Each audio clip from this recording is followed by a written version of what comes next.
Hi everyone! Welcome again to my channel. In today's video guys ay andito nga pala tayo ngayon sa labas ng aking mini greenhouse. So ayan, ito yung nagmuni-muni ako dito sa labas habang nagpapahinga ako kasi ang ginagawa ko nga pala ngayon ay nagtanggal ng mga damo-damo dito sa sa garden ko.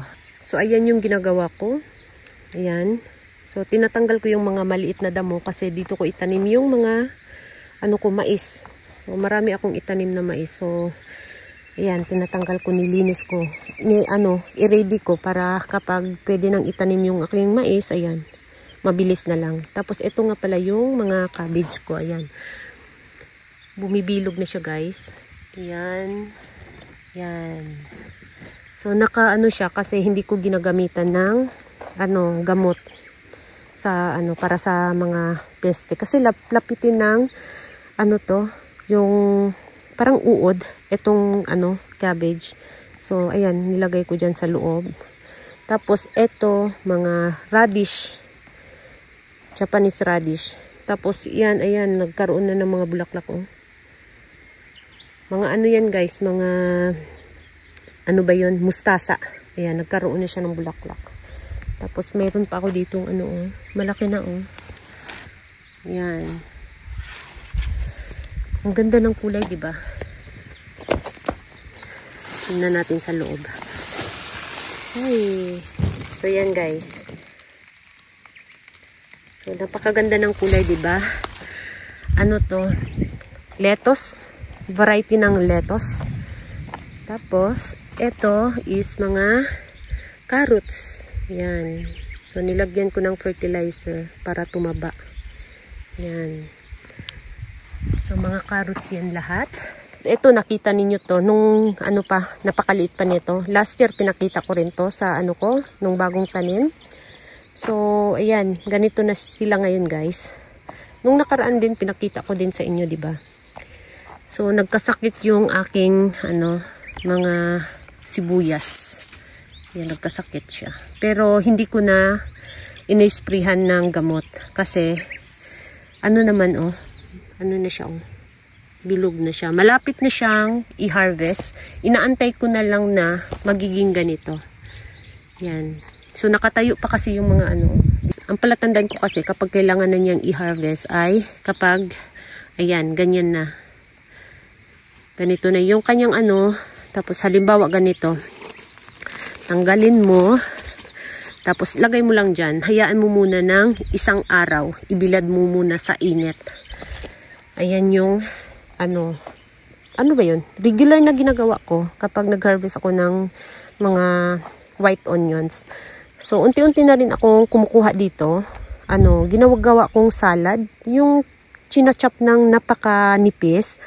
Tapos, lagyan ng suka, tuyo, tsaka konting asukal. Ayun. So, ayan, may tinanggal dito. Ayan. Tinanggal ko kahapon. So, ayun. Unti-unti akong kumukuha dito pang yung malaki, kinukuha ko na. Ayan, dyan din may dyan. Ayan, So, ganito lang kalaki yung gusto kong white onions. Ayoko ng sobrang laki kasi kapag mo siya is madali siyang mabulok. So, ayan, medyo marami to guys, hanggang dun sa dulo. Ayan, dinamihan ko. Ayan. So, ipakita ko sa inyo yung patatas ko. So, ito na nga pala yung ating patatas, guys, Ayan, namulaklak na yung aking patatas. So, ito nga pala yung hitsura ng bulaklak ng patatas. Para siyang, bulaklak ng talong. Ayan. So, ganito yung hitsura ng bulaklak ng patatas. Kamukha sa talong. Ito. Ito. Ayan. Diba? So, kapag naging bunga yung bulaklak niya, para siyang kamatis. So, kapag hiniwa mo yung bunga niya, ang hitsura sa loob, para din kamatis. Pero green at matigas. So, yung bunga ng patatas ay wag na wag ninyong kainin kasi toxic siya. Malason kayo. So, ayan guys, yung aking patatas. Yan, diba? Tapos meron ako ipakita sa inyo. Kasi malapit na. Malapit lang din naman. Ayan. Bulaklak ng kahoy. Yan, napakarami guys. So, bulaklak to siya ng kahoy. Ito, kinakain namin to. Ginagawa naming tempura or yung isa pa, yung ano ba yun? Parang nilagay sa ano. Ang biyanan ko kasi mahilig gumawa nun. Parang ano, nilagay sa ano, suka na matamis-tamis. Tapos, ibabad niya dun. Yun. Hindi ako marunong gumawa nun. Ang madalas ko lang kinakain nito ay pang ano, ginagawang tempura. Ayan. Ano siya? Mabango. Sobrang bango. Para siyang kasing bango ng sampagita. Parang ganun yung amoy niya. Ayan. Bulaklak ng kahoy. Ayan. So, ayan. Balik tayo dito. Sa labas ng aking mini greenhouse. Ito nga pala, oh. Malaki na sila, guys. Kumakapal na sila. Matigas yung dahon nila. After 2 days, pagkatapos silang diligan, ayan, tumitigas yung dahon. Yan. Tapos yung ano ko, dendra jam.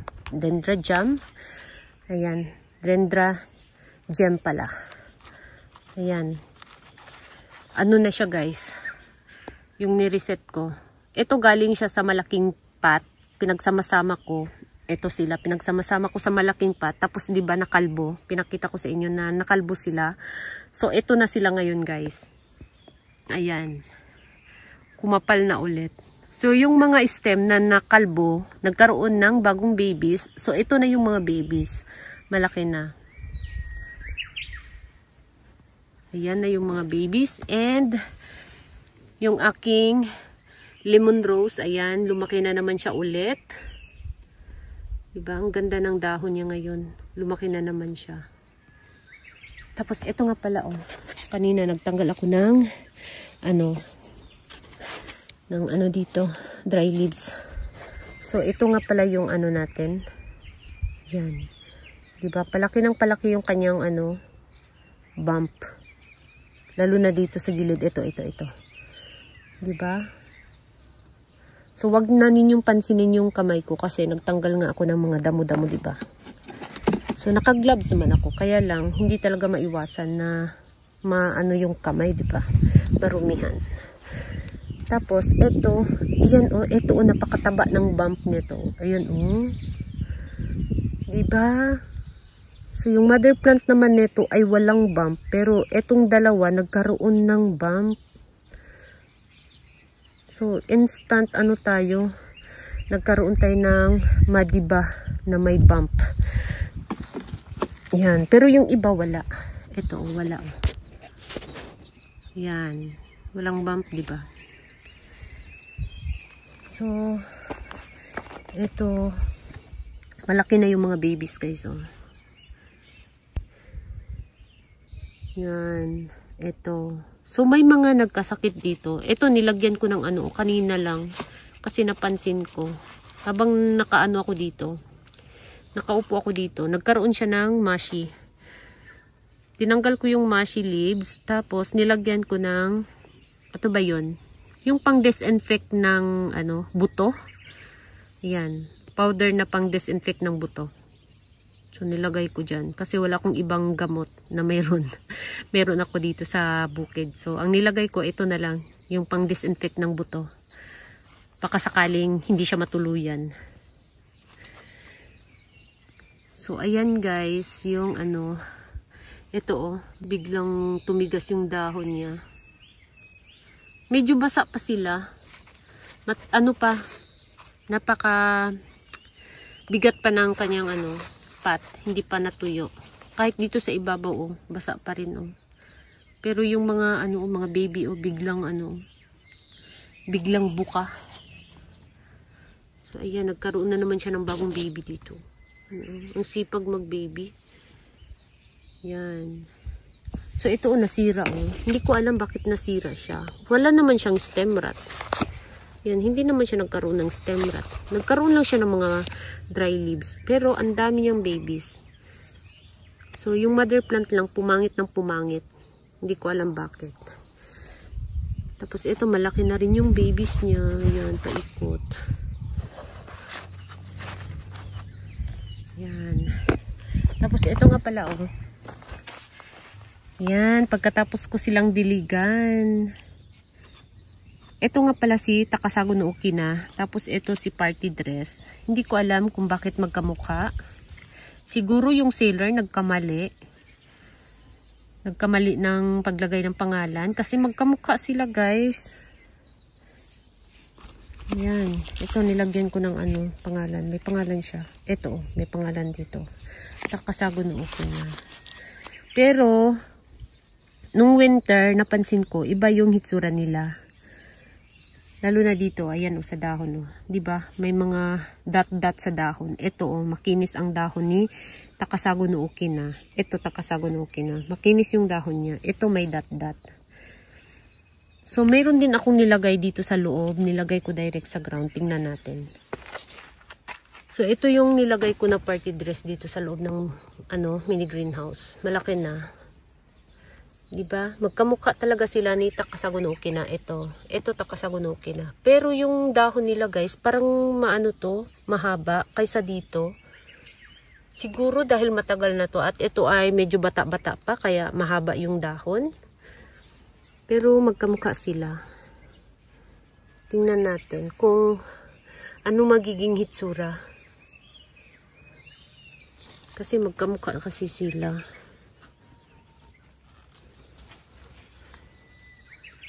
So, diba? Tapos, itong ano ba to? Si Dix Pink. Yan, nagkaroon na siya ng frill. Tapos, yung malaking Dix Pink ko dati, parang bumalik pagkabata ito. Diba? Nawala yung frills niya. So, ito yung Dix Pink ko na nakatanim sa malaking pot last year. Tapos, nagkaroon siya ng stem rot. Ayan yung, niya, diba? Napakataba ng kanyang stem. Nagkaroon ng stem rot. Tapos, kinatings ko, tinanggal ko yung nabulok na parte. Tapos, ito na lang yung naiwan. Subuti na lang at nagkaroon naman siya ng bagong, mga ugat. Tapos, nung winter, nagkaroon naman siya ng, frostbite. So, nasira siya ng nasira. So, buti na lang ngayon at unti-unti na siyang nakarecover. Kaya lang wala na siyang mga frill sa dahon. Pero okay lang yan. Basta nakasurvive lang siya. So, ayan, yung aking Dix Pink. Tapos, yung, raindrops ko, nagkaroon na siya ng bulaklak. So, hindi ko na tinanggal yung bulaklak kasi kailangan ko tong mga dahon dito sa flower stalk. Gusto kong i-propagate. Ayan, hinayaan ko munang humahaba. Ang madalas kasing ginagawa ko, kapag mayroon ng bulaklak, tinatanggal ko na agad. Katulad dito, ayan, hindi ko na inaantay na bumuka yung bulaklak. Tinatanggal ko na agad. Kaya lang, yung sa ito, kailangan ko kasi yung mga dahon dyan sa flower stalk, kaya hinayaan ko munang humaba. Yung natin, dahon ng aking burros tail. Wala pang nagparamdam na bagong baby. Yan. Pero medyo namula-mula na. So, siguro papuntang, na siya, pimple. Tapos, ito nga pala ay strawberry. Ang taba ng dahon, diba? So, tinanggal ko na lahat yung mga bunga. Kanina lang. Yan. Kasi, ako ngayon. Ito. Nagpo-produce ako ng punla. So, lahat ng mga bunga niya, tinanggal ko na. Para, yung energy nito ay nakafocus na lang sa, sa punla. Ayan.